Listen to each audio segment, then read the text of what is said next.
Break के बाद खुश आमदीद। नाज़रीन, वालिदैन के लिए औलाद ही सबसे बड़ी दौलत होती है।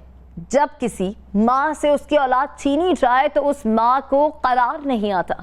एक तालिबा को कॉलेज के पास से मुबैना तौर पर कर लिया गया अगवा। माँ बेचैन है, आखिर क्या है माजरा? शाहकोट में एक कॉलेज तालिबा हुई है अगवा। आखिर क्या है माजरा? क्यों 17 बरस की लड़की अगवा हुई? क्यों पुलिस अभी तक लड़की को बाजियाब नहीं करवा सकी? कहीं ऐसा तो नहीं वरासा को कोई गलत फहमी हुई हो, लड़की कहीं गुम हो गई हो? आखिर लड़की गई तो कहाँ गई? आसमान खा गया या जमीन निकल गई? भाई 23 तारीख का वाक़या है। सुबह पहले भी बच्ची स्कूल जाती है कॉलेज, उस दिन भी बच्ची सुबह सुबह कॉलेज गई है। हमें ये नहीं मालूम हुआ कि उसके पीछे कौन दुश्मन था। स्कूल में जाके कॉलेज में पता नहीं वो कहाँ उतरी है, किस तरफ को गई है, हमें बिल्कुल मालूम नहीं, क्योंकि हम पहले भी जैसे रूटीन से वो जा रही थी, हमें कोई फिक्र नहीं थी कि बच्ची कॉलेज गई हुई है।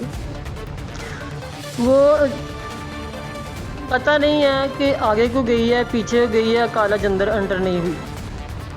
हमने उसको छुट्टी टाइम 1 बजे छुट्टी होनी थी, 2 बजे 2:30 बजे तक हमने बच्ची का वेट किया है।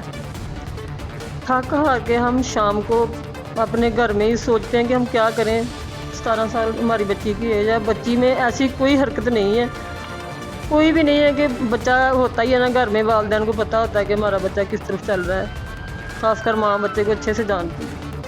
पता नहीं कोई पीछे दुश्मन था जो हमारे पीछे लगा हुआ था, हमें कोई इल्म नहीं था। बच्ची हमारी को अगवा किया गया, हर हाल में अगवा हुई है हमारी बच्ची, और कोई हमारी बच्ची में कोई नुक्स नहीं था, कोई ऐब नहीं था। क्योंकि मैं ऐसे ही नहीं कह रही कि मेरी बच्ची जो है वो बहुत अच्छी थी, मीडिया का दौर है, मैं समझती इस चीज़ को। हमने जब से वो बच्ची शाम हो गई है, नहीं घर आई है, हमने फिर दूसरे तीसरे दिन जाके थाने में रिपोर्ट दर्ज करवाई है, पर्चा करवाया है। थाने वालों से हमें कोई रिस्पॉन्स नहीं मिला। उस बच्चे को उन्होंने थाने में लेके आए हैं, बंद किया है, एक दिन कुछ पूछा है उससे, डांटा मारा है उसको, और उसके बाद कोई आगे से अच्छे से रिस्पॉन्स नहीं मिल रहे। हम हकदार हैं, हमें हक मिलना चाहिए था जो नहीं मिला। थाने वालों ने हमारे पास कोई कोऑपरेट नहीं किया। माँ के मुताबिक उसकी कमसिन बेटी को किसी ने अगवा किया है। पुलिस ने मुश्तबा मुलजिम को गिरफ्तार भी किया है। क्या गरीब माँ की बेटी बाजियाब होगी? सवाल ये है कि आखिर पुलिस इतने दिन से क्यों खामोश है? क्यों पुलिस ने लड़की को बाजियाब नहीं करवाया? आखिर पुलिस लड़की को बाजियाब करवाने में नाकाम क्यों है? माँ को कैसे करार है? क्या इसकी बेटी को किसी ने वर्गलाया है? मासूम बच्ची अपनी मर्जी से गई है या अगवा किया गया है? लड़की बाजियाब होगी तो ही हकाइक सामने आएंगे। पुलिस हुकाम को चाहिए कि लड़की को जल्द अज जल्द बाजियाब करे ताकि वालिदैन को सुकून मिल सके। नाज़रीन, दुश्मनियां कई बरसों तक चलती हैं। अगर इन दुश्मनियों का आगाज देखा जाए तो बरसों पुरानी दुश्मनियों का आगाज मामूली सी तल कलामी या गलत फहमी की बुनियाद से होता है। वकला कई तरह के केसेस लड़ते हैं और अक्सर केस हारने वाले अफराद वकला के दुश्मन बन जाते हैं। वो अपनी सजा का जिम्मेदार वकील को ठहराते हैं, जबकि जराइम पेश अफराद को सजा हमेशा उनके जुर्म की बुनियाद पर मिलती है। आज भी ऐसी ही एक कहानी सामने आई है जहां जराइम पेश अफराद ने रचाई थी खतरनाक साजिश। लाहौर के इलाके रायविंड में दोहरे कत्ल की ऐसी हौलनाक और वारदात सामने आई है जिसने पूरी वकला बरादरी को परेशान कर दिया है। वकील को लड़ाई झगड़े के केस की जमानत करवाने के बहाने से बुलवाया और फिर वकील और उसके दोस्त को कत्ल करवा दिया गया। क्या इस वाकये के पीछे पुरानी दुश्मनी थी? क्यों दो वकला को गोलियों का निशाना बनाया गया?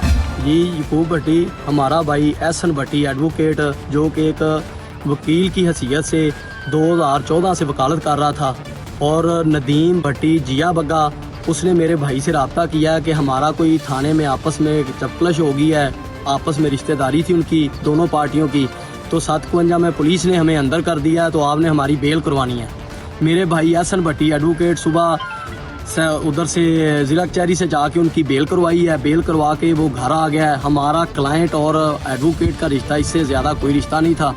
तो मेरे भाई को उन्होंने कॉल की है कि कल हमारा कट है, तो आपने भी थाने आना है, हमारे कानूनी मामलात है, को आपस में स्टाम्प वगैरह हमने करना है, तो वो ज़रा आप चेक कर लीजिएगा। मेरे भाई ने उनको साफ इनकार कर दिया। उन्होंने कहा कि अदालत का मेरा काम है, थाने का नहीं, आप खुद करें।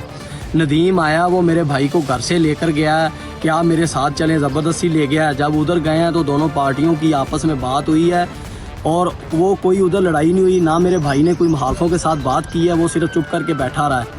وہ جب ادھر صلح نہیں ہو سکی، دونوں پارٹیاں تھانے سے نکل گئی ہیں، انہوں نے رستے میں جا کر جو شفیق فوجی ہے اس کے 3 بیٹے اور اس کے جو بھتیجے ہیں، انہوں نے میرے بھائی جو اس گاڑی میں بیٹھا تھا ایز اے ایڈوکیٹ کی حیثیت سے، انہوں نے اس کا بھی مرڈر کر دیا اور اپنے دشمنوں کا بھی مرڈر کیا۔ ہمارے بھائی کو انہوں نے بہت ظالمانہ طریقے سے قتل کیا ہے۔ بھائی کے مطابق اس کے بھائی اور بھائی کے دوست کو ملزمان نے بہانے سے بلا کر قتل کیا ہے۔ ملزمان گھات لگائے بیٹھے تھے، انہوں نے وکیل کو کیس میں ضمانت کروانے کا کہہ کر گولیوں کا نشانہ بنایا۔ ایک وکیل موقع پر جبکہ دوسرا ہسپتال جاتے ہوئے زندگی کی بازی ہار گیا۔ ناظرین، 2 وکلا بنے ہیں گولیوں کا نشانہ۔ دوہرے قتل کے پیچھے چھپی ہے کون سی سازش؟ ملزمان نے کیوں وکیلوں کو بہانے سے بلا کر کیا ہے قتل؟ سچائی سامنے آنے والی ہے۔ ملزمان نے وکیل کو بہانے سے بلا کر قتل کیا۔ کیا پرانی دشمنی کی وجہ سے ملزمان نے وکلا کو کیا ہے قتل؟ قتل کے پیچھے کیا وجوہات تھیں؟ کیا وکیل نے ملزمان کو پہلے سزا دلوائی تھی؟ کیا معمولی سی تلخ کلامی وکیل کی موت کی وجہ بن گئی؟ کئی راز سامنے آنے باقی ہیں۔ پولیس کے مطابق دوہرے قتل کے پیچھے پرانی دشمنی کا شاخسانہ ہے۔ پرانی دشمنی پر وکیلوں کو قتل کر کے بدلہ لیا گیا ہے۔ حیرت ہے، معمولی سے تنازع سے شروع ہونے والا معاملہ قتل و غارت تک چلا جاتا ہے۔ یہ بظاہر 2 قتل ہیں، در حقیقت 2 خاندان برباد ہوئے ہیں۔ ناظرین، ملزمان جتنے بھی شاطر ہوں قانون کی گرفت میں آ کر ہی رہتے ہیں۔ بدلے کی آگ میں جلنے والوں نے 2 انسانی جانیں لے لی ہیں۔ کیا دوہرے قتل کے بعد ملزمان کو سکون کی نیند آ سکتی ہے؟ نہ جانے کب بدلے کی آگ بجھے گی، کب دشمنوں کا خاتمہ ہوگا اور کب انسانی جانوں کی قدر ہوگی۔ ناظرین، کرائم فائل اپنے اختتام کو پہنچا۔ اسی کے ساتھ اپنی میزبان علیشہ شہزاد کو دیجیے اجازت۔ اللہ نگہبان۔